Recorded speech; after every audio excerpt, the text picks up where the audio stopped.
नमस्कार दोस्तों, मैं अशोक सागर आज अपनी कही अनकही में आपको रूबरू करा रहा हूँ एक लीगल सेक्शन से।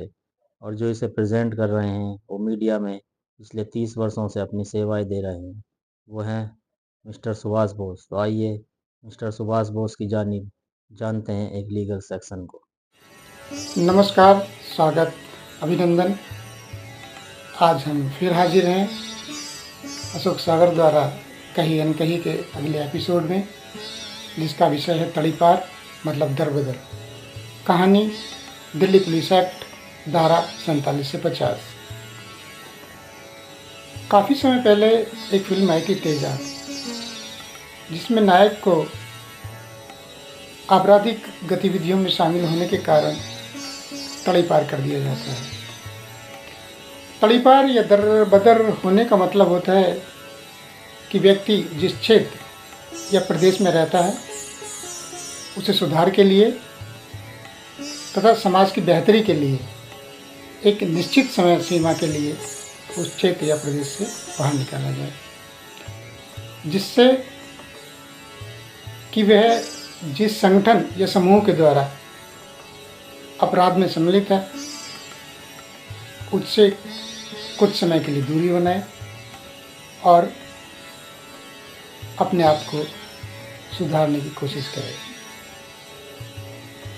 तड़ीपार या दरबदर करने का कदापि यह मतलब नहीं होता कि व्यक्ति विशेष को बर्बाद कर दिया जाए, बल्कि यह उसके अंदर से एक आपराधिक प्रवृत्ति को बाहर निकालने की एक प्रक्रिया मात्र है।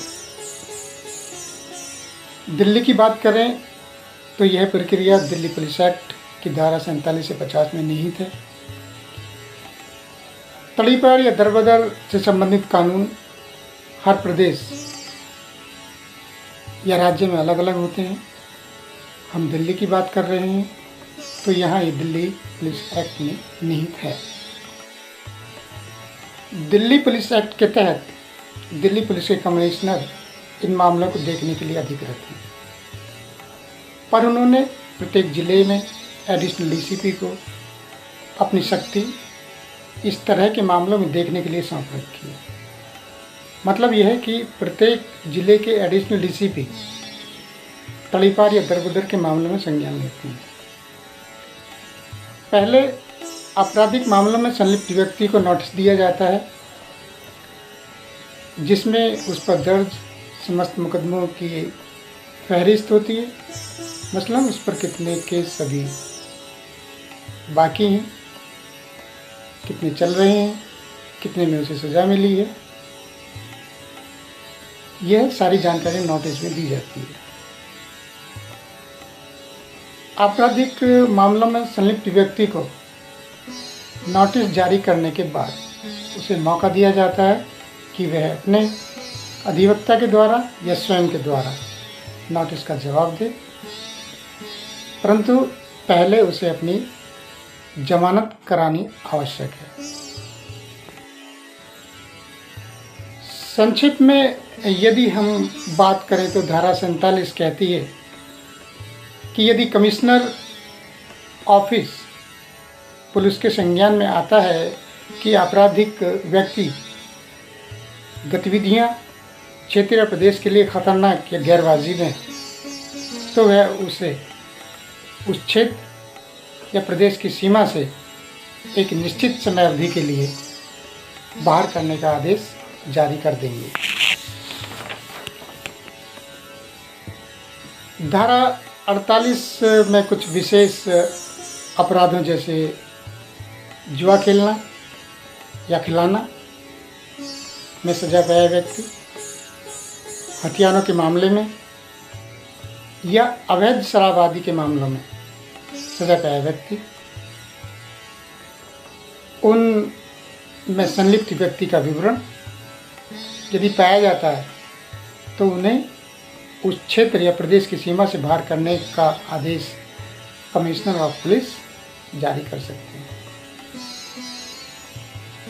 धारा 49 में क्षेत्र या प्रदेश की सीमा से बाहर करने की समय अवधि का जिक्र किया गया है, जो कि 2 वर्ष निश्चित है।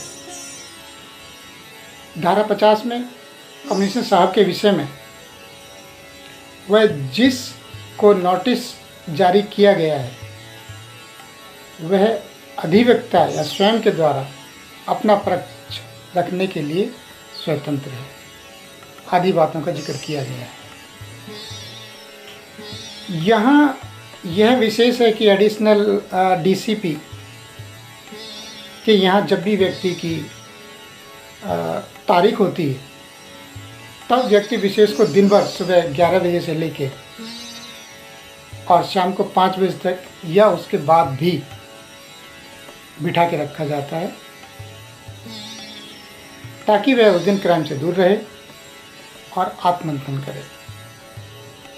यह भी फैक्ट है कि इस तरह का मुकदमा कब तक चलेगा इसकी कोई गारंटी नहीं है, कोई समय सीमा निश्चित नहीं है।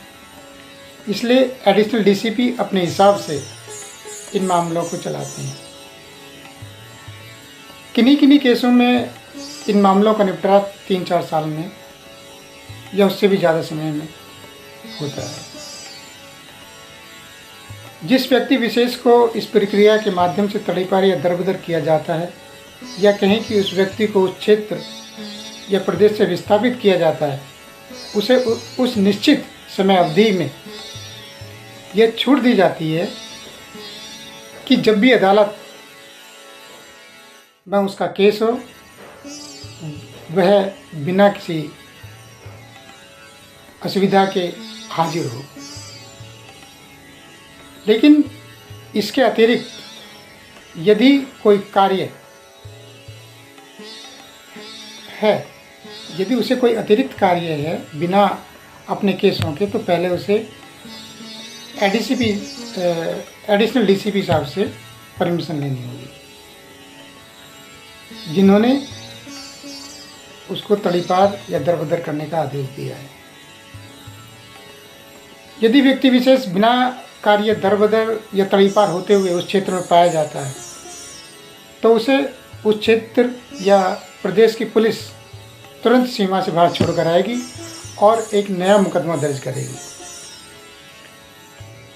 जिसकी जो सीमा है वो कम से कम 6 महीना और 2 साल है, तथा कुछ आर्थिक जुर्माना भी लगाया जाता है।